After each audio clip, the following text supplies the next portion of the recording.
Hello ಸ್ನೇಹಿತರೆ, welcome back to my channel. ಇವತ್ತೇ ಆಷಾಢ ಮಾಸದ ಮೊದಲನೇ ಶುಕ್ರವಾರ. ಹಾಗಾಗಿ ಶುಕ್ರವಾರದ ದಿನ ನಾವು ಸಂಜೆ ಗೋಧೂಳಿ ಸಮಯದಲ್ಲಿ ಅಂದರೆ 5:30 ನಂತರ ನಾವು ದೀಪವನ್ನು ಬೆಳಗ್ತೀರಿ. ಹಾಗಾಗಿ ದೀಪವನ್ನು ಬೆಳಗಬೇಕಂದ್ರೆ ಅಕ್ಕಿ ಹಿಟ್ಟಿನ ದೀಪಾರಾಧನೆನ ನಾವು ಯಾವ ಯಾವ ಸ್ಥಳಗಳಲ್ಲಿ ಎಷ್ಟು ದೀಪಗಳನ್ನು ಹಚ್ಚಬೇಕು ಅಂತ ಕೂಡ ತಿಳಿಸ್ಕೊಡ್ತಾ ಇದ್ದೀನಿ.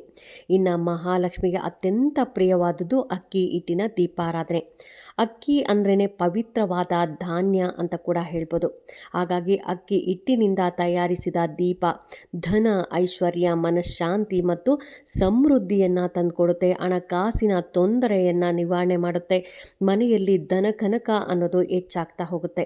ಹಾಗಾಗಿ ಆ ದೀಪವನ್ನು ಯಾವ ರೀತಿಯಾಗಿ ಮಾಡಬೇಕು ಅಂತ ಕೂಡ ತಿಳಿಸ್ಕೊಡ್ತಾ ಇದ್ದೀನಿ. ಇನ್ನು ಮನೆಯ ಯಾವ ಯಾವ ಭಾಗದಲ್ಲಿ ನಾವು ಅಕ್ಕಿ ಹಿಟ್ಟಿನ ದೀಪಾರಾಧನೆಯನ್ನು ಬೆಳಗಬೇಕು, ಇದರಿಂದ ಯಾವ ಫಲಗಳು ಸಿಗುತ್ತೆ ಅಂತ ಕೂಡ ನಿಮಗೆ ತಿಳಿಸ್ಕೊಡ್ತಾ ಇದ್ದೀನಿ. ಇನ್ನು ಅದಕ್ಕೂ ಮೊದಲು ನಾವು ಅಕ್ಕಿ ಹಿಟ್ಟಿನ ದೀಪನ ಯಾವ ರೀತಿಯಾಗಿ ಮಾಡಬೇಕು ಅಂತ ಕೂಡ ತಿಳಿಸ್ಕೊಡ್ತಾ ಇದ್ದೀನಿ. ಅದ್ರ ಜೊತೆ ಎಷ್ಟು ದೀಪಗಳನ್ನು ಮಾಡಬೇಕು ಅಂತ ಕೂಡ ತಿಳಿಸ್ಕೊಡ್ತಾ ಇದ್ದೀನಿ. ಒಟ್ಟಾರೆಯಾಗಿ ನಮಗೆ 6 ಅಕ್ಕಿ ಹಿಟ್ಟಿನ ದೀಪಗಳು ಬೇಕಾಗುತ್ತೆ. ನಾನಿಲ್ಲಿ ಒಂದು ದೀಪವನ್ನು ತೋರಿಸ್ತಾ ಇದ್ದೀನಿ. ಇಷ್ಟು ದೊಡ್ಡ ದೀಪ ಮಾಡಬೇಕಾಗಿಲ್ಲ ಸ್ನೇಹಿತರೆ. ನೀವು ಚಿಕ್ಕ ಚಿಕ್ಕದಾಗಿ 6 ದೀಪಗಳನ್ನು ಮಾಡಬೇಕಾಗುತ್ತೆ. ಅಂದರೆ 5 ಕಡೆಗಳಲ್ಲಿ ನಾವು ಅಕ್ಕಿ ಹಿಟ್ಟಿನ ದೀಪಗಳನ್ನು ಹಚ್ಚಬೇಕು. ಯಾವ್ಯಾವ ಕಡೆ ಅಕ್ಕಿ ಹಿಟ್ಟಿನ ದೀಪಗಳನ್ನು ಹಚ್ಚಬೇಕು ಅನ್ನೋದಾದರೆ, ಮನೆಯ ಮುಖ್ಯ ದ್ವಾರದ ಹತ್ರ ಎರಡೂ ಕಡೆನೂ ನೀವು ಒಂದೊಂದು ಅಕ್ಕಿ ಹಿಟ್ಟಿನ ದೀಪವನ್ನು ಹಚ್ಚಬೇಕಾಗತ್ತೆ. ಇನ್ನು ಎರಡನೇದಾಗಿ ಏಕಾಂತ ಸ್ಥಳದಲ್ಲಿ ನೀವು ಒಂದು ದೀಪವನ್ನು ಹಚ್ಚಬೇಕಾಗತ್ತೆ. ಇನ್ನು ತುಳಸಿ ಗಿಡದ ಬಳಿ ಕೂಡ ನೀವು ಒಂದು ದೀಪವನ್ನು ಹಚ್ಚಬೇಕಾಗತ್ತೆ. ಅದ್ರ ಜೊತೆ ನೀವು ಚಾವಣಿ ಮೇಲೆ ಅಂತಂದರೆ ಮಾಡಿ ಮೇಲೆ ನೀವು ಒಂದು ದೀಪವನ್ನು ಹಚ್ಚಬೇಕು. ಹಾಗೆಯೇ ಮಹಾಲಕ್ಷ್ಮಿ ಫೋಟೋ ಮುಂದೆ ಕೂಡ ನೀವು ಒಂದು ದೀಪವನ್ನು ಹಚ್ಚಬೇಕಾಗತ್ತೆ. ಹಾಗಾಗಿ 6 ದೀಪಗಳನ್ನು ಮಾಡಬೇಕಾಗತ್ತೆ. ಸ್ವಲ್ಪ ಚಿಕ್ಕ ಚಿಕ್ಕದಾಗಿ ಮಾಡ್ಕೊಳ್ಳಿ. ನಾನಿಲ್ಲಿ ಸ್ವಲ್ಪ ದೊಡ್ಡದಾಗಿ ಮಾಡಿ ತೋರಿಸ್ತಾ ಇದ್ದೀನಿ. ಅಕ್ಕಿ ಹಿಟ್ಟು 6 ದೀಪಗಳಿಗೆ ಬೇಕಾದಷ್ಟು ನೀವು ಅಕ್ಕಿ ಹಿಟ್ಟನ್ನು ತೊಗೊಬೇಕಾಗತ್ತೆ. ಅದಕ್ಕೆ ನೀರನ್ನಾದರೂ ಹಾಕಿ ಕಲಿಸ್ಕೊಬೋದು, ಅಥವಾ ನೀವು ಹಾಲನ್ನು ಕೂಡ ಮಿಕ್ಸ್ ಮಾಡಿಕೊಂಡು ಕಲಿಸ್ಕೊಬೇಕಾಗತ್ತೆ. ಸ್ವಲ್ಪ ಗಟ್ಟಿಯಾಗಿ ಕಲಿಸ್ಕೊಬೇಕಾಗತ್ತೆ.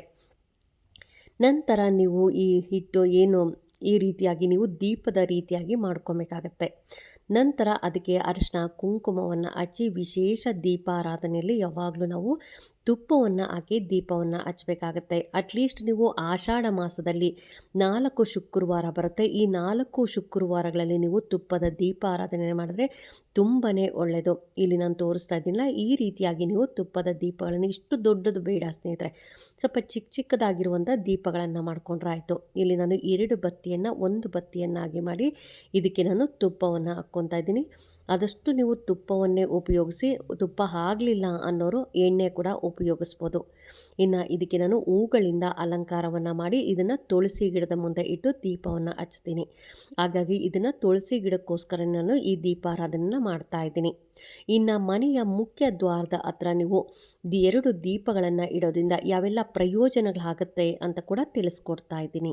ಆಷಾಢ ಮಾಸ ಪ್ರಾರಂಭ ಆಗಿರೋದ್ರಿಂದ ನೀವು ಮನೆಯ ಮುಖ್ಯ ದ್ವಾರದ ಬಳಿ ನೀವು ಜೋಡಿ ದೀಪಗಳನ್ನು ಹಚ್ಚಬೇಕಾಗತ್ತೆ. ಅಂದರೆ 2 ಕಡೆ ಒಂದೊಂದು ದೀಪಗಳನ್ನು ಹಚ್ಚಬೇಕಾಗತ್ತೆ. ಈ ರೀತಿಯಾಗಿ ಹಚ್ಚೋದ್ರಿಂದ ಶುಭ ಫಲವನ್ನು ನೀಡುತ್ತೆ. ಅದರಲ್ಲೂ ನಮಗೆ ಆಷಾಢ ಮಾಸದಲ್ಲಿ ಬರುವಂಥ ಶುಕ್ರವಾರದ ದಿನ ಸಂಜೆ ಸಮಯದಲ್ಲಿ ಮನೆಯ ಮುಖ್ಯ ದ್ವಾರದಲ್ಲಿ ನಾವು ಅಕ್ಕಿ ಹಿಟ್ಟಿನ ದೀಪವನ್ನು ಹಚ್ಚೋದ್ರಿಂದ ನಕಾರಾತ್ಮಕ ಶಕ್ತಿಯು ಮನೆಯಿಂದ ದೂರವಾಗಿ ಧನಾತ್ಮಕ ಶಕ್ತಿ ನೆಲೆಸುತ್ತೆ.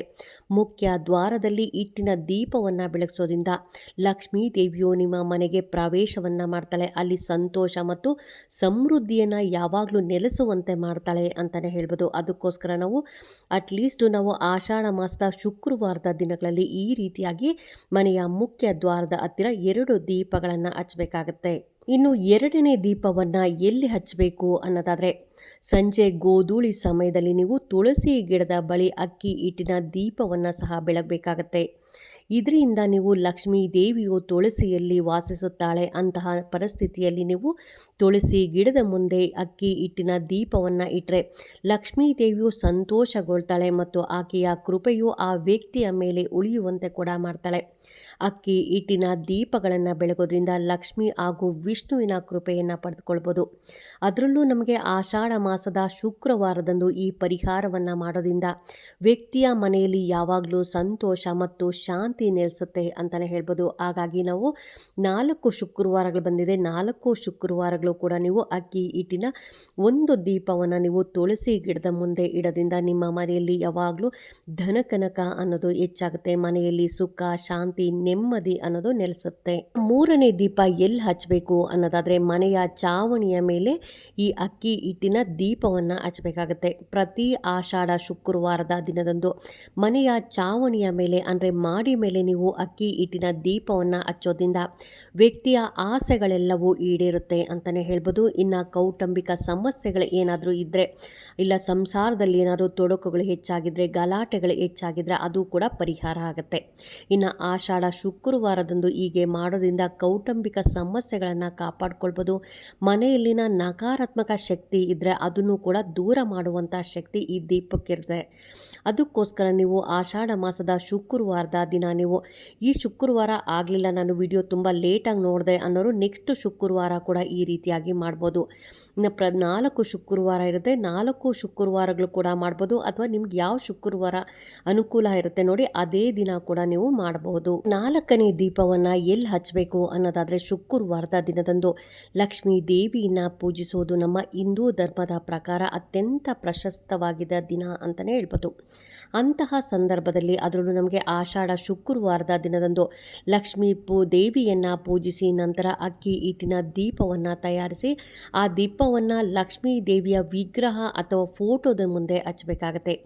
ಈ ರೀತಿಯಾಗಿ ದೀಪವನ್ನು ಬೆಳಗೋದ್ರಿಂದ ಮನೆಯಲ್ಲಿ ಸಂತೋಷ ಅನ್ನೋದು ತುಂಬಿರುತ್ತೆ, ದುಃಖಗಳು ಅನ್ನೋದು ದೂರ ಆಗುತ್ತೆ ಮತ್ತು ಹಣಕಾಸಿನ ಸಮಸ್ಯೆಗಳು ಕೂಡ ಪರಿಹಾರ ಕೊಡುತ್ತೆ ಅಂತಲೇ ಹೇಳ್ಬೋದು. ನಿಮ್ಮ ದೇವರ ಮನೆಯಲ್ಲಿ ಲಕ್ಷ್ಮೀ ದೇವಿಯ ವಿಗ್ರಹ ಇತ್ತು ಅಂದರೆ ವಿಗ್ರಹದ ಮುಂದೆ ದೀಪವನ್ನು ಬೆಳಗಿ, ಇಲ್ಲ ಅಂತಂದರೆ ಫೋಟೋ ಇತ್ತು ಅಂದರೆ ಫೋಟೋ ಮುಂದೆ ಒಂದು ದೀಪವನ್ನು ಬೆಳಗಬೇಕಾಗುತ್ತೆ ಸ್ನೇಹಿತರೆ. ಯಾವಾಗಲೂ ತುಪ್ಪದ ದೀಪವನ್ನು ನೀವು ಶುಕ್ರವಾರದ ದಿನದಂದು ಬೆಳಗೋದ್ರಿಂದ ನಿಮ್ಮ ಮನೆಯಲ್ಲಿ ಸಂತೋಷ ಅನ್ನೋದು ಹೆಚ್ಚಾಗಿ ಹಣಕಾಸಿನ ಸಮಸ್ಯೆ, ಎಲ್ಲ ಹಣಕಾಸಿನ ಸಮಸ್ಯೆಯಿಂದ ಒದ್ದಾಡ್ತಾ ಇದ್ರೆ, ಏನೇ ದುಡಿದ್ರೂ ಹಣ ನಿಲ್ತಾ ಇಲ್ಲ, ಕೊಟ್ಟಿರೋ ಹಣವನ್ನು ಬರ್ತಾ ಇಲ್ಲ, ನಾನು ಏನೇ ಮಾಡೋಕ್ಕೋದ್ರೂ ಆಗ್ತಾ ಇಲ್ಲ ಅನ್ನೋರು ನೀವು ಈ 4 ಶುಕ್ರವಾರಗಳು ಕೂಡ ಹಚ್ಬೋದು. ಅಕಸ್ಮಾತ್ ಆಗಲಿಲ್ಲ ಅಂದರೆ ನಿಮ್ಗೆ ಯಾವ ಶುಕ್ರವಾರ ಅನುಕೂಲ ಆಗುತ್ತೆ ಅದೇ ಶುಕ್ರವಾರ ಕೂಡ ನೀವು ಅಕ್ಕಿ ಹಿಟ್ಟಿನ ದೀಪ ಆರಾಧನೆಯನ್ನು ಮಾಡಬೇಕಾಗತ್ತೆ. ಇದು ಕೊನೆಯ ದೀಪ.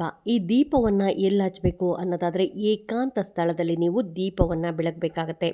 ಈ ರೀತಿ ಬೆಳಗೋದ್ರಿಂದ ಒಬ್ಬ ವ್ಯಕ್ತಿಯ ಕೌಟುಂಬಿಕ ತೊಂದರೆಗಳಿಂದ ಪರಿಹಾರ ಸಿಗುತ್ತೆ.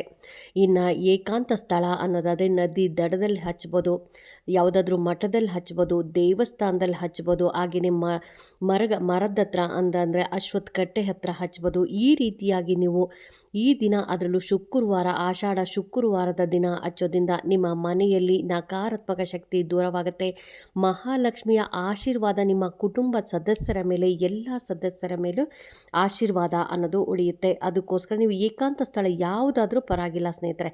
ನೀವು ನಿಮ್ಮ ಮನೆ ಹತ್ರ ನೀರು ಹರಿತಾ ಇದೆ ಅನ್ನೋದಾದರೆ ಆ ಸ್ಥಳದಲ್ಲಿ ದೀಪವನ್ನು ಹಚ್ಬೋದು.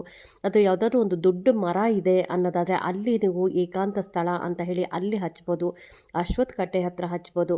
ಈ ರೀತಿಯಾಗಿ ಗುಹೆಗಳಲ್ಲಿ ಹಚ್ಬೋದು. ಈ ರೀತಿಯಾಗಿ ನೀವು ದೀಪ ಹಚ್ಚೋದ್ರಿಂದ ನಿಮ್ಮ ಮನೆಯಲ್ಲಿ ಎಂತಹ ಸಮಸ್ಯೆಗಳು ಇದ್ರೂ ಪರಿಹಾರ ಆಗುತ್ತೆ. ಅದರಲ್ಲೂ ನಮಗೆ ಆಷಾಢ ಮಾಸದಲ್ಲಿ ಈ ಸ್ಥಳಗಳಲ್ಲಿ, ನಾನು ಹೇಳಿದ ಸ್ಥಳಗಳಲ್ಲಿ, ಇಷ್ಟೂ ಸ್ಥಳಗಳಲ್ಲಿ ದೀಪ ಹಚ್ಚಕ್ಕಾಗಲಿಲ್ಲ ಕೂಡ ನೀವು ಈ 3 ಸ್ಥಳಗಳಲ್ಲಿ ಮಾತ್ರ ನೀವು ಕಂಪಲ್ಸರಿ ದೀಪ ಹಚ್ಚಲೇಬೇಕಾಗತ್ತೆ.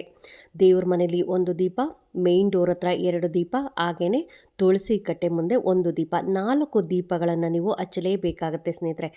ಈ ಆಷಾಢ ಮಾಸದ ಶುಕ್ರವಾರದ ದಿನ ನೀವು ಹಚ್ಚಿ ನೋಡಿ, ಮುಂದಿನ ಶುಕ್ರವಾರಷ್ಟಲ್ಲೇ ನಿಮ್ಮ ಮನೆಯಲ್ಲಿ ಎಷ್ಟು ಬದಲಾವಣೆ ಆಗುತ್ತೆ ಅಂತ ನಿಮಗೆ ಗೊತ್ತಾಗುತ್ತೆ. ಹಾಗಾಗಿ ಎಲ್ಲರೂ ಆಷಾಢ ಶುಕ್ರವಾರ, ಈ ವಾರ ಪೀರಿಯಡ್ಸ್ ಆಗಿತ್ತು ಹಚ್ಚಕ್ಕಾಗಲಿಲ್ಲ ಅಥವಾ ಮನೆಯಲ್ಲಿ ಇರಲಿಲ್ಲ ನಾನು ಹಚ್ಚಕ್ಕಾಗಲಿಲ್ಲ ಅನ್ನೋರು ಇನ್ನೂ 3 ವಾರಗಳ ಕಾಲ ಇರುತ್ತೆ. 3 ವಾರಗಳಲ್ಲಿ ನಿಮಗೆ ಎಷ್ಟು ವಾರ ಆಗುತ್ತೋ ಸಾಧ್ಯವಾದಷ್ಟು ನೀವು 3 ವಾರಗಳನ್ನು ಹಚ್ಚಿ. ಈಗ ಈ ವಾರನೂ ಹಚ್ತೀನಿ, ಇನ್ನು 3 ವಾರ ಹಚ್ಬೋದು ಅಂದರೆ ಖಂಡಿತ 4 ಶುಕ್ರವಾರಗಳು ಕೂಡ ಹಚ್ಬೋದು ಸ್ನೇಹಿತರೆ. ಹಾಗಾಗಿ ಎಲ್ಲರೂ ಅಕ್ಕಿ ಹಿಟ್ಟಿನ ದೀಪ ಆರಾಧನೆಯನ್ನು ಮಾಡಿ ಮಹಾಲಕ್ಷ್ಮಿಯ ಆಶೀರ್ವಾದವನ್ನು ಪಡೆದುಕೊಂಡು ನಿಮ್ಮ ಮನೆಯಲ್ಲಿ ಸುಖ, ಶಾಂತಿ, ನೆಮ್ಮದಿಯಿಂದ ಯಾವುದೇ ರೀತಿಯ ಹಣದ ತೊಂದರೆ ಇಲ್ಲದೆ ಹಾಗೆ, ನೀವು ಕೌಟುಂಬಿಕ ತೊಂದರೆ ಇಲ್ಲದೆ ಹಾಗೆ ಮಾಡ್ಕೊಬೋದು.